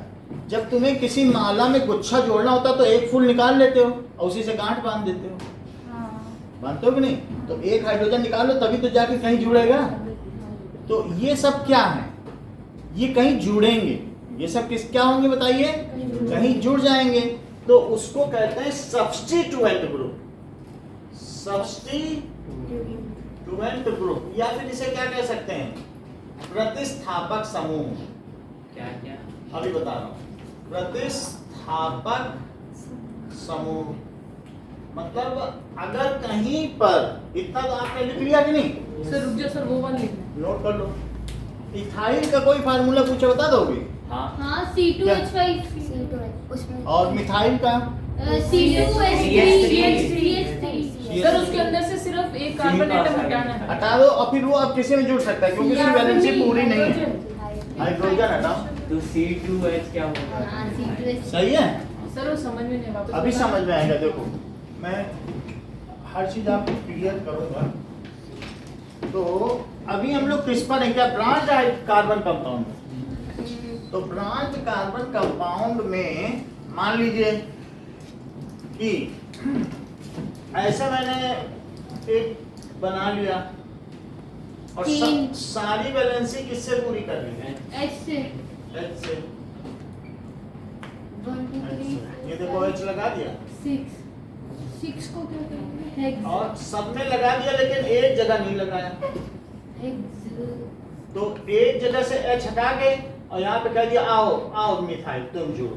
क्या हो? H नहीं लगाया, सर हेक्साइन मतलब एक जगह इसकी वैलेंसी खाली थी कि नहीं, और मैंने बोला आओ आओ आ जाओ तुम जुड़ो। इसको बुला लिया, इसका नाम हेक्साइन बोला कि तुम्हें भी तो जरूरत है, तुम्हें भी तो जरूरत होगी एक की ना, जो एक बॉन्ड बनाने की, तो उसको मैं यहाँ बुला लाया कि आ जाओ। तो CH3 जुड़ गया। तो क्या इस C से अगर देखा जाए तो ये ऐसे जुड़ा है, यही तो मिथाइल है। सर ये आप चाहें तो हेक्साइन मिथाइल कहते हैं, देखो वहां पे वैसा स्ट्रक्चर भी बना है मिथाइल का, बना के दिखाऊं? नहीं सर। एक H और एक H और एक, तो बोलो मिथाइल है कि नहीं? वो एक किससे जुड़ा है? हैं? वो खाली है, वो इंतजार कर रहा है कि मुझे किसी कंपाउंड में एंट्री मिल जाए। तो ये मिल गया। क्या ये ब्रांच है? जी सर। ब्रांच क्यों है? क्योंकि ये कार्बन कितनी कार्बन से जुड़ा है? कौन सा? सर 4 4 हैं? सर 3 तीन। और अगर मैं अच्छा, इसे sorry। सुन लो, अगर मैं इसे कंडेंस्ड बनाना चाहूँ तो क्या इसे CH3 लिखूं हाँ और इसे CH CH लिखूं, इसे CH2 लिखूं, इसे CH2 लिखूं, इसे और सर ये इसे क्या? ये तो सब, वो है। मतलब अपने अपने लाइन में जितने जितने हाइड्रोजन और सबके नीचे साथ लगा और CH3 उसपे CH3 लगा दिया। हाँ। ओह फिर ऐसे आइसोमर्स बन जाता अब है। वो बनाएंगे, लेकिन अभी आप मुझे बताओ, मान लीजिए जैसे मैंने लगा दिया, एक लॉन्गेस्ट चेन इसकी देख ली, हाँ तो लॉन्गेस्ट चेन फिर जिधर से सब्स्टिट्यूएंट ग्रुप पास पड़े वहीं से नंबरिंग शुरू करो। तो किधर से पास पड़ा? 1 2 3 सर कौन किसका देखना है पास? मतलब एक लंबी चेन सेलेक्ट करनी है। हाँ, तो उधर से क्यों नहीं ये की? लॉन्गेस्ट चेन है और अच्छा उसमें CH के पास पहुंचना है। तुम्हें इसके घर जाना है जो अच्छा, अतिरिक्त होता है। सब्स्टिट्यूट बोलते हैं ना, क्या बोलते हैं? सब्स्टिट्यूएंट ग्रुप एक होता है क्रियात्मक समूह और एक होता है प्रतिस्थापक समूह। जरा इन दोनों में अंतर पर समझो, सर इंग्लिश में फिर बताइए। से समझो। जो तुमने सेकेंडरी प्रीफिक्स लिया था, बोलो क्या लिया था? क्या CH3 लिया था? क्या C2H5 लिया था? बोलो क्या Cl लिया था? क्या Br लिया था? क्या I लिया था? और क्या F लिया था? ये जो प्रीफिक्स में आते हैं, भाई तुम्हारे नाम के आगे बिष्ट है, तो आनंदिता मुख्य है कि बिष्ट? बिष्ट। आनंदिता नहीं मुख्य है। कहते हैं कि हमारा वंश रहना चाहिए, चाहे 100 आनंदिता उस पर कुर्बान। बोला नहीं जाता? बोला जाता है कि नहीं बोला जाता है? तो इसने वंश की इज्जत बढ़ाई। अगर तुम अपना नाम करोगी तो ये नहीं बोला जाएगा आनंदिता ने अपनी इज्जत बढ़ाई, बोला जाएगा इसने बिष्टों का नाम रोशन, बिष्टों का। Flying beast. सर एक सेकेंड ये बताओ, सुनो जरा। ऐसे तो जो बाद में लगे, जो बाद में लगे वो मुख्य है और जो पहले लगे वो तुच्छ है, इंफीरियर। ऐसा होता है, मतलब कोई बहुत अपने नाम पे पहले लगा दे और ये वर्ड रूट है आनंदिता और उसके पहले श्री श्री 108 लग जाए और श्री श्री 208, वो सब तुच्छ है, लेकिन बाद में जो लगे वो मुख्य है। तो ये बताइए सेकेंडरी सफिक्स कौन था? सब तुच्छ। COOH carboxylic acid. तो वो है OH। और क्या था बताओ? COOH। और क्या था? CHO। और क्या था? अरे तू आगे देख। ये फंक्शनल ग्रुप है, ये किसी की भी रिएक्टिविटी को कई गुना बढ़ा देते हैं, इनके होने ना होने से कुछ खास फर्क नहीं पड़ता है। ये सब्स्टिट्यूएंट है, वहां लिखा प्रतिस्थापक समूह, और ये क्रियात्मक समूह। अच्छा मतलब ये मुख्य है। यही मुख्य है। सर मतलब मेन काम यही करते हैं। अच्छा ये बाद में लगेगा ना, ईथ इन ऑल, ईथ इन बेस्ट, तो वो मुख्य है। ये हुआ फंक्शनल ग्रुप, यानी इसे क्या कहेंगे, क्रियात्मक समूह। और इसे क्या कहेंगे बताओ, जो पहले लगा हिंदी कौन सब्स्टिट्यूएंट। पढ़ रहा है? हाँ? हिंदी कौन पढ़ रहा है? देखो मैं बता दे रहा हूँ, दोनों में अंतर नहीं है, क्रिया है, वेरी रिएक्टिव, और ये सिर्फ उसको प्रतिस्थापित कर रहे हैं, दे सब्स्टिट्यूट ओनली, उसकी जगह लग रहे हैं, तो उसे क्या कहेंगे, प्रतिस्थापक समूह। सो आप समझ में आ गया कौन सुपीरियर है, कौन ये इंफीरियर, और ये ये सुपीरियर होता है। ये चीज है। सर पूछो हाँ बोलो।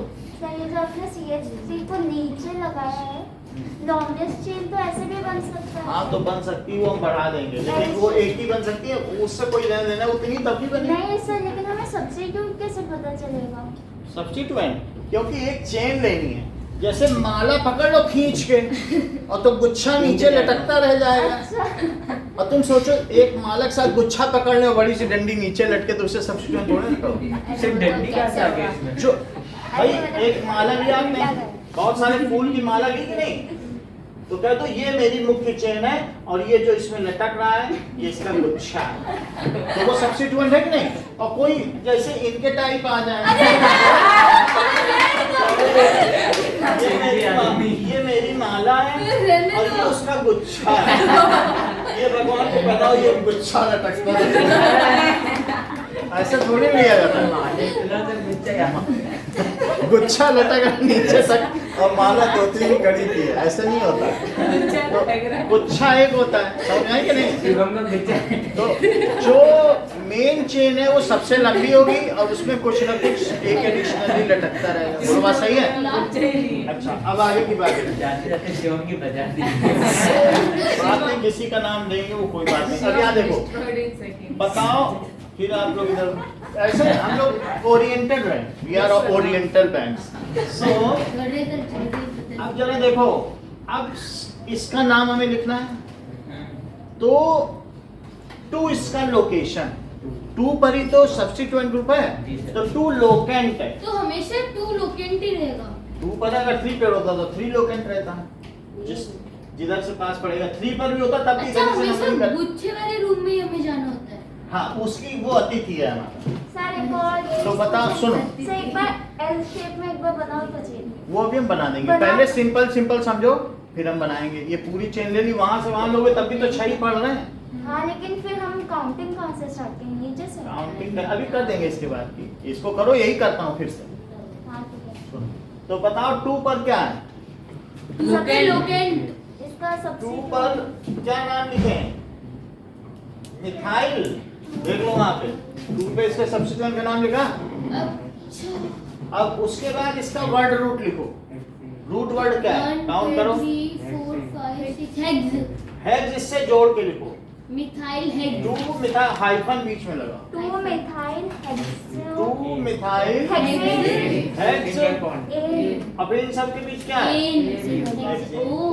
सही कॉमन बताओ कैसे?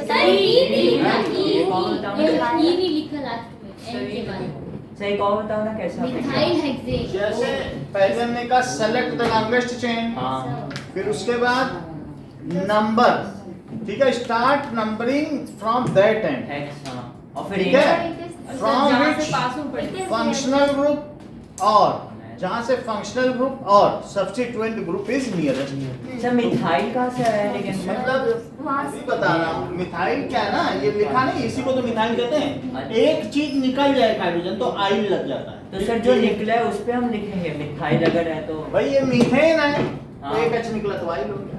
Okay sir. इथेन है, एक एच निकला तो आइल है। तो ये मिथाइल है, ये क्या चीज है, मिथाइल। और इसे क्या कहेंगे, 6 कार्बन तो हेक्स। इसे मिथाइल फ्लोरो, इसे ब्रोमो, ब्रोमो, और आयो, आयोडो, फोडो, फ्लोरो, ये ऑल, ये ऑक्सीडेटिव ओइट, और ये सर अल, एल। वैसे एल्डिहाइड है, और ये ओन। कीटोन अब जरा देखो, मान लो जैसे ये चीज होती तो, और यहाँ पर CH3 लगा होता, CH3, CH2, CH, CH2, सबकी सर टेट्रावैलेंसी क्वेश्चन पूरी कैसे है। बताएंगे अभी मतलब क्वेश्चन बता रहा हूँ, थोड़ी नेमिंग बता रहा हूँ। ये सबके, ये इस पे 4 है, टेट्रावैलेंसी पूरी है, हाँ 4 है, हाँ 2 बॉन्ड और 2 ये, इस पे 4 है, नहीं दो क्यों 3 बॉन्ड और 1 ये, हाँ पता ही नहीं 3 बॉन्ड हो गए और 1 H नहीं है 4, सर कुछ नहीं समझा एक कार्बन पे इसके 3 साथ क्या बॉन्ड कर हो रहे गए, हो? 4 बॉन्ड होने चाहिए कि नहीं, हाँ और नहीं तो इसको खोल के यहाँ लगा दो तो चौथा बॉन्ड है। अच्छा तो वैसे तो सर सबके पास 4 है। सर अब यही इसको मैं दिखा वैसे रहा हूँ बनाना कि चाहिए। आप कंफर्म कर लो 4 है, मैंने गलत तो नहीं बनाया। नहीं सर सही बनाया और ये भी 4 है क्योंकि एक बॉन्ड 3 लिया, और ये भी 4 है। इतनी बात समझ में आ गई? अगर समझ में आ गई प्रत्युष इसका नाम है।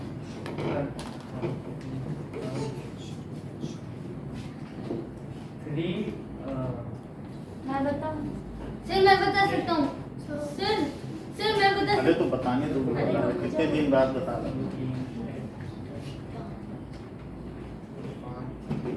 1 2 3 4 5 हाँ 3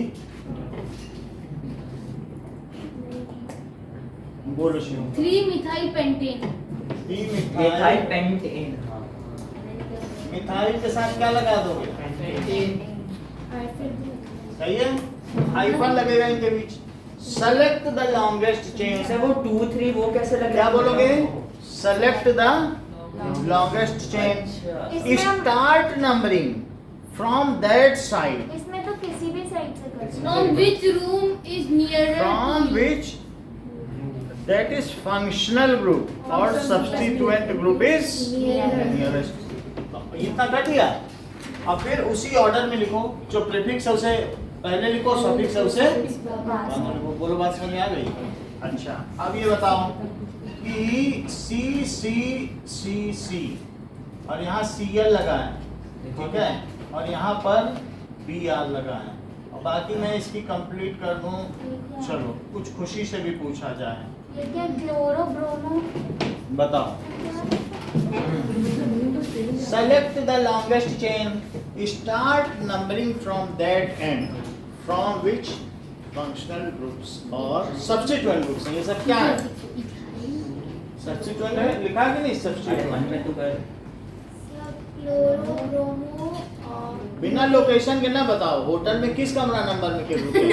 क्लोरो ब्रोमो तो तुमने एक ही तो कमरा नंबर बताया। तू और हम और गेस्ट दो रुके, दोनों के तो कमरा नंबर बताओ। Chloro two ClBr 2 chloro 2 sir 2 हाँ बोल। सर मैं बताऊं 2 सर। Bromo butane. ये फिर भी काफी ठीक बताया। क्या? इन्होंने कहा कि सर 2 क्लोरो 2 ब्रोमो मत लिखो, 2 ब्रोमो 2 क्लोरो लिखो, क्योंकि अल्फाबेटिकली कौन फर्स्ट आ रहा है? डी किसी। सर 2 ब्रोमो 2 क्लोरो सर मेरी बात हाँ। सुनो। सर इन 2 अच्छा ब्रोमो 2 है। 2 क्लोरो फिर मिथाइल रुको 2 bromo 2 chloro butane methyl methyl नहीं है मिथाइल कहाँ मिथाइल है इसमें? मिथाइल नहीं है। ये चेन है। मिथाइल कहाँ दिख रही है? Sir butane sir 2 bromo 2 chloro sir butane अच्छा, इस बार वो सही है ना? इतना कुछ सर एक बार क्या? लिख देखो, सबके कमरा नंबर जरूर लिखने हैं, और ये सब क्या आते हैं? प्रीफिक्स हैं, इन्हीं सर का एक और तो बताओ ना। वर्ड रूट तो बाद में लगेगा ना। तो 2 पे मैं ब्रोमो लिखूंगी, पहले 2 पे क्लोरो, ब्रोमो अल्फाबेट से आएगा, और फिर हाइफन, लेटर और अल्फाबेट के बीच हाइफन, नंबर और अल्फाबेट के बीच। 2 क्लोरो 2 क्लोरो क्लोरो और ब्यूटेन सर ब्यूटेन कैसे लगा? अच्छा सॉरी हाँ। और बोलो, सही है? अब देखो बुक में सो अब ये देखो कि पहली चीज select, that is rules for nomenclature, rules for naming compounds, rules for name naming carbon compounds, जो भी है IUPAC रूल्स हैं ये, हमारे आपके नहीं है, IUPAC बनाए हैं। सो select UPS the longest chain, international. और दूसरा क्या है, सर एक बार फुल फॉर्म बताओ ना IUPS। International union of pure and applied chemistry, पहला। दूसरे में क्या करो, start numbering from that and, उस एंड से नंबरिंग करो, ठीक है। फ्रॉम वेयर, फंक्शनल, सर मतलब सेलेक्ट द लॉन्गेस्ट चेन मतलब अगर बहुत सारी चेन है तो उसमें जो सबसे लंबी उसे चेन चलो तो अभी बता रहा हूँ। From where functional group is nearest,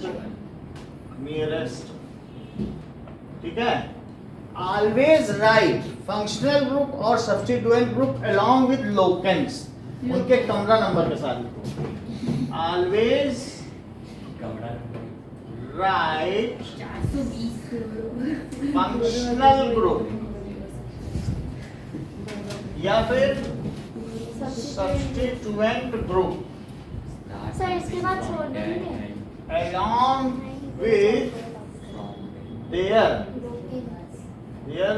locants, hyphen, is important. hyphen भी कह सकते हो या dash, should be placed before between numbers and letters, alphabets, numbers and letters, ठीक है। First letter of name should be capital, जो first first letter B और C का सी छोटा है, हाँ, मैंने छोटे लिखे। और सर एक और पॉइंट होगा अल्फाबेटिकली जो first letter of name should be capital capital. If there are many substituents, जैसा कि प्राची ने बताया, then it is written in alphabetical order.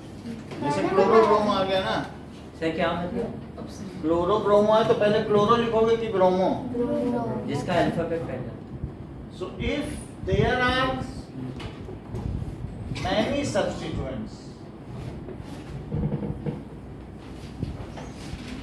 then write, कैसे लिखना है, in alphabetical order. in खाली बजा रहा है सर शिवम को लेने अब देखो, शिव के साथ अब जरा कुछ और बात करें। सर अब तो फिगर नंबर 4.8 का 2 देखो, 4 पॉइंट फिगर सी सी सी सी, देखो ये CH3 है, मैं कंडेंस करके लिख रहा हूँ, आपकी बुक में कंडेंस तो नहीं लिखा है, डिटेल्ड स्ट्रक्चर है। और ये मैंने कैसा लिखा, कंडेंस्ड, कंडेंस्ड स्ट्रक्चरल फार्मूला। ये पहले वाले का और है जो आपकी बुक में है वो कैसा है, स्ट्रक्चर। डिटेल्ड स्ट्रक्चरल फार्मूला, दो सर? हाँ, सर यहाँ पे और H3C क्यों लिखा है CH3 क्यों नहीं लिखा? सी से सी जुड़ा है, वो छटा दिया, सी से मैंने लगभग सी जोड़ा। अच्छा ये कैसा फार्मूला है, कंडेंस्ड, कंडेंस्ड स्ट्रक्चर फॉर्मूला और वो डिटेल्ड स्ट्रक्चर फॉर्मूला। दीपांशु इसका बताएंगे, हम लोग क्या बता पाएंगे। दीपांशु नाम बताओ, मैं बताऊं अभी पूछेंगे आपसे अगला वाला।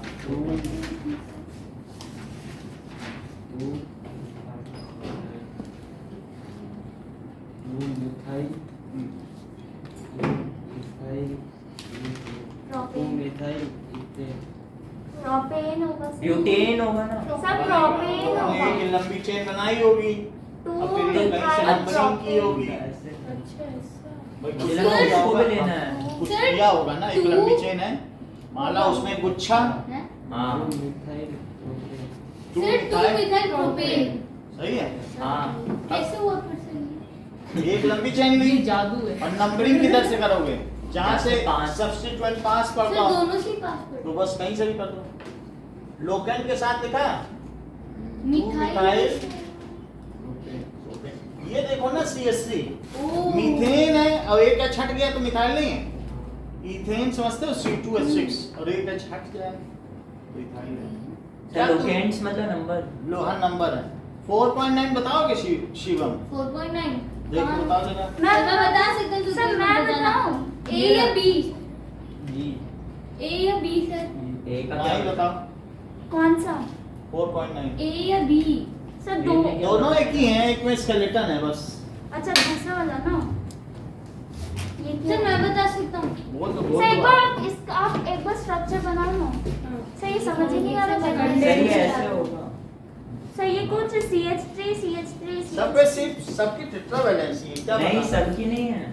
देखो CH2 अच्छा CH2 सर साइक्लोहेक्सेन सर मैं साइक्लोहेक्सेन मैं बताऊंगी सर बोलो बोलो साइक्लोहेक्सेन सर तो 6 है और हाँ सर ये सर इसमें कुछ सर साइक्लोहेक्सेन होगा सर इसमें मिथाइल ये सब नहीं हाँ, लगेगा। हाँ। साइक्लो इसमें क्या है, माही साइक्लो क्या है? सर्कल है ना। सर्कल प्राइमरी हमें नहीं प्रीफिक्स होता, हैं? प्राइमरी प्रीफिक्स सेकेंडरी प्राइमरी हर चीज है। सर प्राइमरी इसमें मिथाइल ये सब क्यों नहीं लगा? प्रीफिक्स हमें क्या मालूम, वो तो साइक्लो था, रिंग स्ट्रक्चर है ना, तो ये उसमें थर्ड नहीं- टाइप है। If there is no terminal carbon atom present, if two terminal carbon atoms are joined with each other, Then it तो is हार called बन जाएगा कि नहीं? हाँ तो टर्मिनल को जोड़ दो। So if in any carbon compound there is no terminal carbon atom, then it is called ring structure। समझ में आया कि नहीं? हाँ। टर्मिनल को जोड़ दो। समझ में आया कि नहीं? तो रिंग स्ट्रक्चर के लिए क्या लिखे बताओ? Ring structure if there is no terminal carbon atom, terminal का मतलब समझते हो? Yes One sir, degree। the end of the any chain. Sir primary surface का Carbon कैसे पता चलेगा? atom, then it is, देखो वो जो तुम्हारी लिस्ट लिखी है उसमें साइक्लो कहाँ है? प्राइमरी के साथ प्राइमरी प्रीफिक्स है कि नहीं? तो वही तो लिखा है प्राइमरी। वो समझ में Sir, नहीं मीट लगा। मीट जब साइक्लिक है, रिंग बन गया, और 6 वो है then it is ring structure. अभी आपसे एक पूछ लेते हैं तो आपको पता चल जाएगा। अच्छा बता सकते हो ये इसका नाम बता दो तो जान जाए। सर इसका हाँ सर रुक जाओ। तो पता तो चले आपको कि जानते हो कि नहीं। सर ये भी तो वही होगा ना बताओ। मैं बताऊं यही तो- साइक्लोब्यूटेन सही है। हाँ, Yes ये sir, तो सर- साइक्लोब्यूटेन सर इसमें तो इजी हो जाता है, वो वाला जो निकलना ब्रांच वाले में थोड़ा। अभी सब जितना समझाया उतना समझ में आ गया ना। हाँ हाँ, सर अब अगली क्लास में तो तुम मास्टर बन जाओगे, तुमसे आगे कोई नहीं जा पाएगा। कल कराएंगे। कल थैंक मैं यू आपको पूरा सर नॉमेनक्लेचर बता दूंगा। सर कल कंप्लीट हो जाएगा नहीं नॉमेनक्लेचर कंप्लीट सर होगा आज शाम को क्लास नहीं है ना शाम को इन लोगों की है। हाँ ठीक है सर हमारे थैंक यू सर, वेलकम। अरे अभी मेरा जाना है। अरे जाने दे। हाँ थैंक यू सर ओए पेन Welcome. भूलिए तेरा